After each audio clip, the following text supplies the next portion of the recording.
Assalamualaikum warahmatullahi wabarakatuh. Alhamdulillahirrabbilalamin. Wassalatu wassalamu ala rasulillahi wa ala alihi wa sahbihi ajma'in.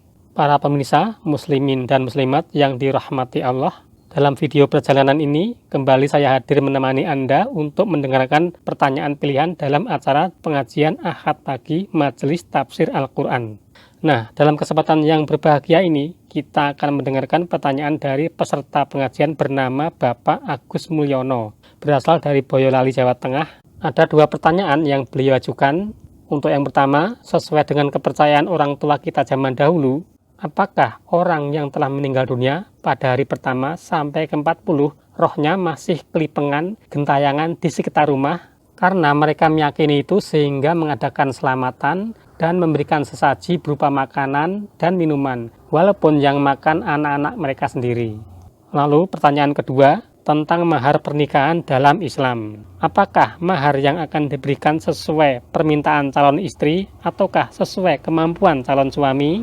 Nah, untuk mengetahui penjelasannya, mari kita dengarkan bersama-sama jawaban dari almarhum Ustadz Dr. Andes Ahmad Sukino berikut ini. Selamat mengikuti. Assalamualaikum warahmatullahi wabarakatuh. Assalamualaikum warahmatullahi wabarakatuh. Nama saya Agus Mulyono. Saya dari cabang Teras 2 Boyolali. Mana? Cabang Teras 2, Teras Boyolali. Boyolali ya. Ya. Ada dua pertanyaan yang mau saya sampaikan. Yang pertama, ini adalah titipan dari budi saya. Apakah seorang yang meninggal dunia itu selama 40 hari rohnya masih di rumah, sehingga beliau masih menyiapkan air minum, teh manis di meja kerjanya itu tiap hari, meskipun nanti yang minum adalah pembantunya, Ustaz. Saya coba jelaskan kepada beliau untuk dibuka di Al-Quran surat Az-Zumar ayat 42. Di sana sudah jelas, tapi kayaknya lebih mantap kalau yang menjelaskan oleh Ustadz sendiri. Itu pertanyaan yang pertama. Kemudian pertanyaan yang kedua berkaitan dengan mahar tadi. Apakah mahar itu diberikan dari calon suami ke calon istri itu berdasarkan permintaan dari istri, atau mahar itu diberikan oleh calon suami sesuai dengan kemampuan suami, artinya tidak ditentukan oleh sang istri? Terima kasih, dua pertanyaan dari saya. Assalamualaikum warahmatullahi wabarakatuh. Assalamualaikum warahmatullahi wabarakatuh. Apakah orang sudah meninggal selama 40 hari rohnya masih di rumah? Lah yang menerangkan rohnya masih di rumah gelibet di situ tuh sopo gitu. Siapa? Karena roh itu masalah gaib. Kalau kamu tahu rohnya masih di rumah, buat dipanggil saja kembali. Ya, engko ya mati rung gelem lunga mbok wis nang kene wae kan gitu ta. Apalagi sudah roh kok disediani air, Pak. Teh manis, jani roti, barang gitu. Nah, kalau sudah rohi makanannya, minumannya sudah bukan teh lagi. Nah, makanannya bukan mie ayam lagi sudah. Nah, pakanannya apa? Ya, ruh itu urusan Allah. Yas'alunaka 'anir ruh kul huwa min amri rabbi. Nah, kalau sudah tanya Muhammad, orang tanya tentang ruh, katakan itu urusan Tuhan dah. Kita dengan alam ruh itu sudah tidak bisa ketemu.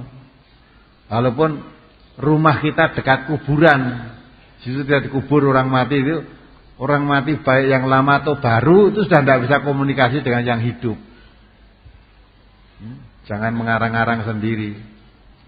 Ya, lama tidak ketemu, tahu-tahu mimpi baik pulang.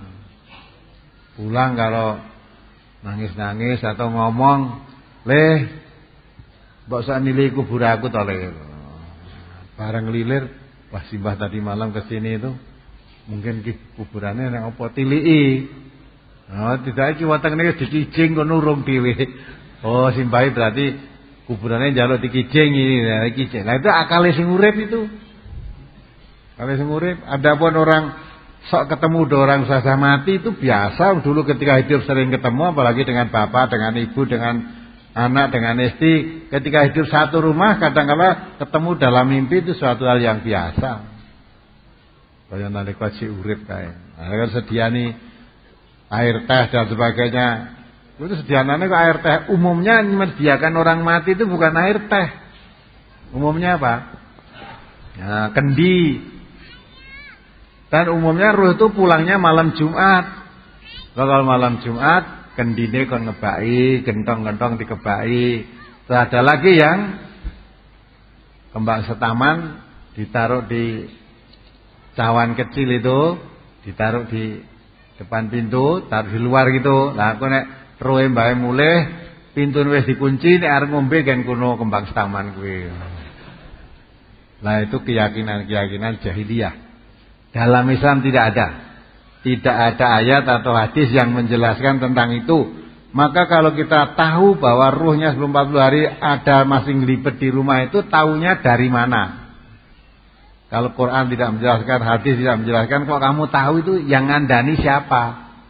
Nah, itu tidak boleh dipegang. Gitu ya. Yang kedua, tentang mahar, itu pilih dua-duanya. Yang penting istri bisa menerima. Memang yang berhak menentukan mahar itu sebetulnya istri, calon istri.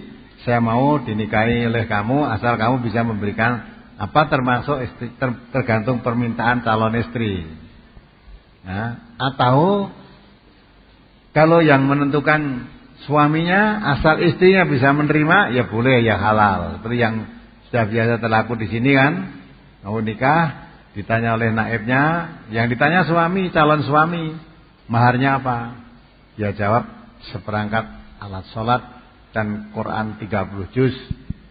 Terus calon istri ditanya, maharnya itu tadi kamu mau? Jawab mau, ya sudah sah. Kalau ditanya kamu mau menerima maharnya seperangkat alat sholat dan Quran 30 juz, istrinya menjawab, Quran saya sudah punya banyak. Sajadah saya kemarin baru pulang haji beli sajadah. Lalu kesimpulannya tidak mau menerima mahar itu. Nah, tidak boleh itu. Kalau tidak mau, lah terus apa yang kamu minta? Gitu lah. Yang diminta ternyata tolong berikan mobil buatan SMK. Solo, saudara. Lah kalau dia suaminya nggak bisa, ya sudah, nggak jadi nikah. Nggak jadi nikah. Nah, sudah. Jadi yang penting istri, calon istri tadi menerima ridho. Apapun boleh. Ditemukan dari calon suami yang menentukan, asal dia menerima boleh juga. Demikianlah para pemirsa semuanya pembahasan kita untuk pertemuan kali ini, yaitu tentang roh dan mahar pernikahan. Semoga menambah khasanah ilmu yang kita miliki. Wassalamualaikum warahmatullahi wabarakatuh.